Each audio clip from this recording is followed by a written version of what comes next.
La guerra ha estallado. Israel e Irán se encuentran sumidos en una escalada bélica de consecuencias imprevisibles a nivel mundial. La tensión es máxima y a día de hoy no se puede descartar ningún escenario. No obstante, para monitorizar el conflicto es necesario tener claras las 5 claves que son las que hay que seguir para entender profundamente esta guerra desde sus raíces. Así que vamos al lío. El detonante principal de esta guerra es el programa nuclear de Irán.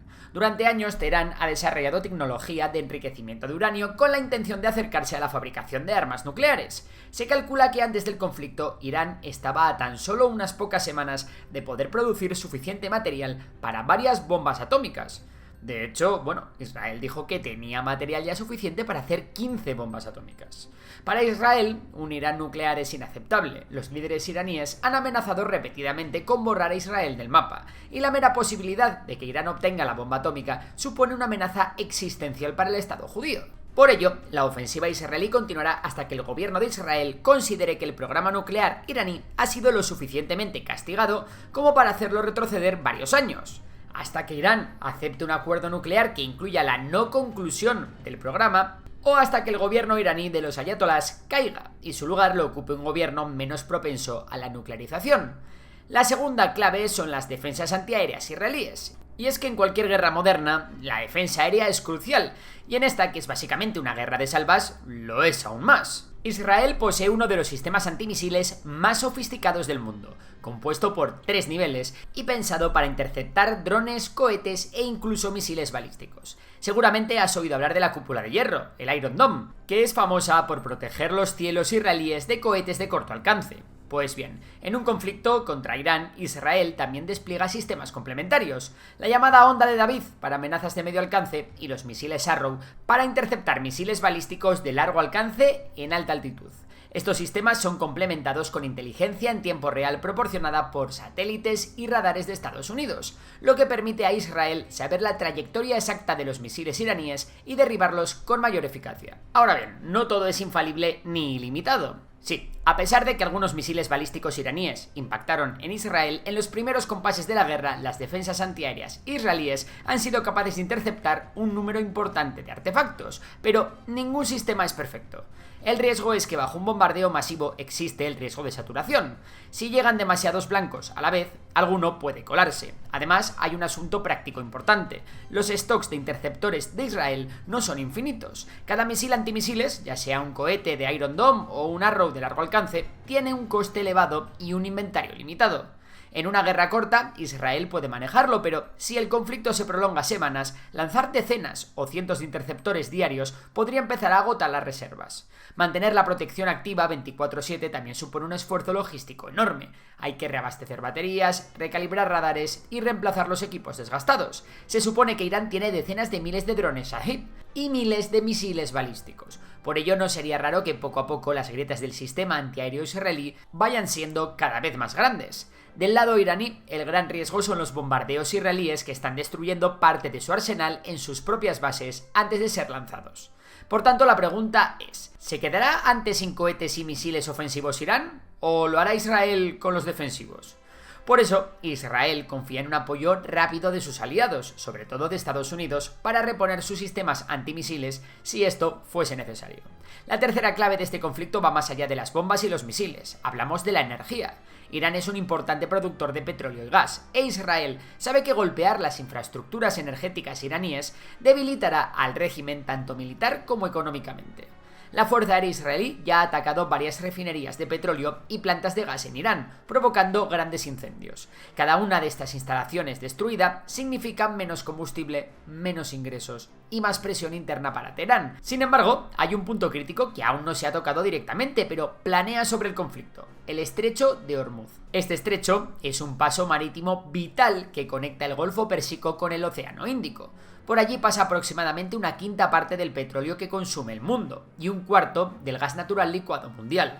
Imagina lo que supondría cerrar esa llave del petróleo, un shock energético global. Pues bien, Irán ha insinuado muchas veces que, si se ve acorralado, podría bloquear el estrecho de Hormuz para cortar el suministro mundial y subir los precios del crudo, como medida de presión. De hecho, tan pronto como estalló esta guerra, los mercados petroleros entraron en pánico. El precio del barril se disparó alrededor de un 8% en cuestión de horas, por el miedo a que el conflicto interrumpa el flujo de petróleo en la región, aunque ya se ha normalizado. Muchos países están pendientes de este apartado porque sus economías dependen del oro negro que atraviesa ese estrecho. Ahora bien, ¿es factible que Irán bloquee el estrecho de Hormuz? Es más fácil decirlo que hacerlo. El estrecho de Hormuz es patrullado de cerca por la poderosa quinta flota de la Armada de los Estados Unidos, junto con buques de países aliados. Cualquier intento iraní de minar el estrecho, hundir barcos para bloquearlo o atacar petroleros probablemente desencadenaría una respuesta militar internacional inmediata. No obstante, si los hutíes pudieron bloquear el estrecho de Bab el-Mandeb con medios mucho más rudimentarios, Irán por poder podría. Además, hay otro detalle. La propia Irán necesita el estrecho para exportar su petróleo. No obstante, cuantas más instalaciones gasísticas y petrolíferas iraníes sean atacadas, más posibilidades habrá de que Irán se atreva a cerrar el estrecho de Hormuz. Por otro lado, Israel podría tener en mente golpear la joya de la corona petrolera iraní, la isla de Karj. Esta pequeña isla en el Golfo Pérsico, con apenas 24 kilómetros cuadrados, alberga la terminal petrolera por donde sale aproximadamente el 90% del crudo iraní. Es literalmente el cuello de botella de la economía iraní. Durante la guerra de los años 80, Irán bombardeó Karj repetidamente, dejando las instalaciones en ruinas y asfixiando las exportaciones iraníes durante años. En el conflicto actual, Karj vuelve a ser un objetivo tentador. Un ataque exitoso allí dejaría a Irán casi sin capacidad de exportar petróleo, agravando drásticamente su crisis económica. De momento, Israel ha evitado atacar directamente esa terminal y otras refinerías enormes como la de Abadán. La idea de esto es no escalar la guerra a un punto de no retorno con consecuencias globales catastróficas, pero la amenaza está sobre la mesa. Si Irán no cede, este podría ser el siguiente blanco. Del mismo modo, Irán ha advertido que si sus exportaciones son atacadas, tomará represalias contra instalaciones energéticas de sus vecinos. ¿Y esto qué significa? Pues, por ejemplo, Irán podría intentar dañar pozos o refinerías en países del Golfo Pérsico, aliados de Estados Unidos. Y ahora vamos con la cuarta clave del conflicto, la estabilidad del régimen iraní. A ver, la situación para Irán es muy grave. La República Islámica de Irán, liderada por el ayatolá Ali Jamenei, se enfrenta ahora a su momento más crítico en sus casi 5 décadas de historia.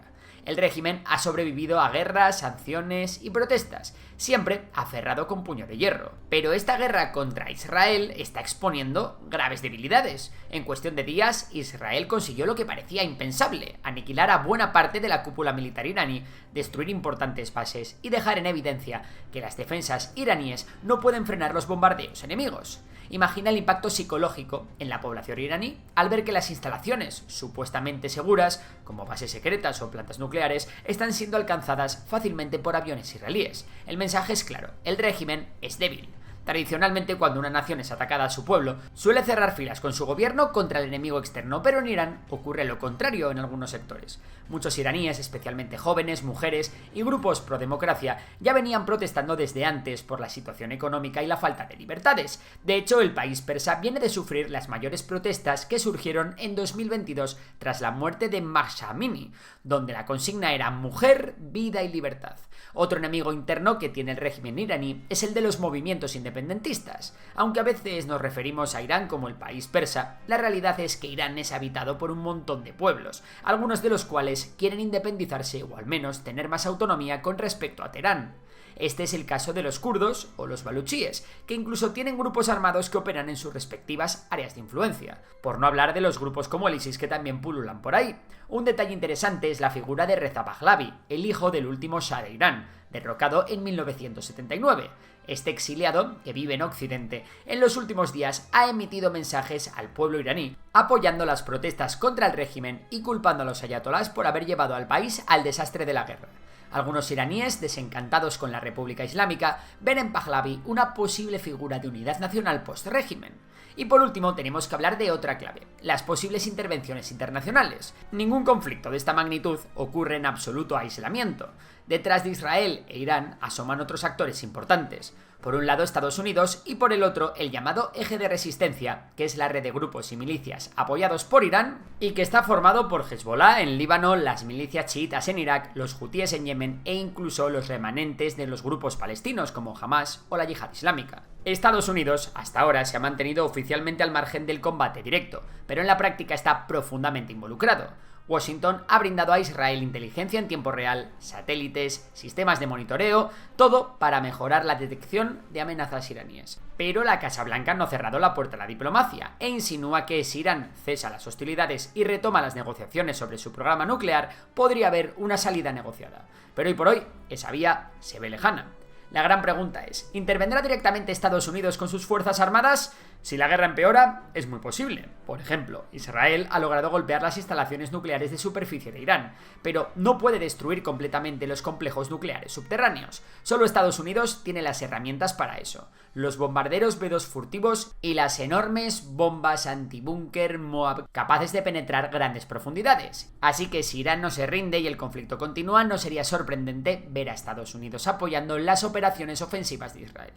Por otro lado tenemos al Eje de la Resistencia, ya hablamos antes de él, que podríamos describir como los amigos de Irán en la región, aunque en realidad funcionan más como extensiones del poder iraní. La teoría era que si Israel atacaba a Irán, todo ese eje respondería atacando a Israel en múltiples frentes, para aliviar la presión sobre Teherán. Sin embargo, la realidad está siendo distinta. Hasta ahora, la respuesta del Eje de la Resistencia ha sido limitada. ¿Por qué? Varias razones, pero sobre todo porque Israel se adelantó estratégicamente. Antes de enfrentarse directamente con Irán, se aseguró de neutralizar en la medida de lo posible a sus proxies. Hamas bastante tiene con sobrevivir, y la cúpula de Hezbollah en el Líbano fue eliminada. Eso sí, Israel no puede bajar la guardia. El conflicto aún puede escalar regionalmente si dura mucho. Hezbollah sigue teniendo miles de cohetes listos, y aún podría abrir un segundo frente en el norte muy peligroso para Israel. Mientras, a las potencias árabes suníes les conviene un Irán sin armas nucleares, así que seguro que no se van a meter en todo este lío. Dicho todo esto, la pregunta es para ti. ¿Hay alguna clave más en este conflicto que no haya mencionado? Y si te ha gustado el vídeo, recuerda que tienes el link en la descripción de nuestro curso de geopolítica de la cumbre, ideal para entender todo lo que pasa en el mundo y para empezar a formarte en esta disciplina. Os dejo todos los detalles abajo. Por lo demás, un saludo y hasta la próxima.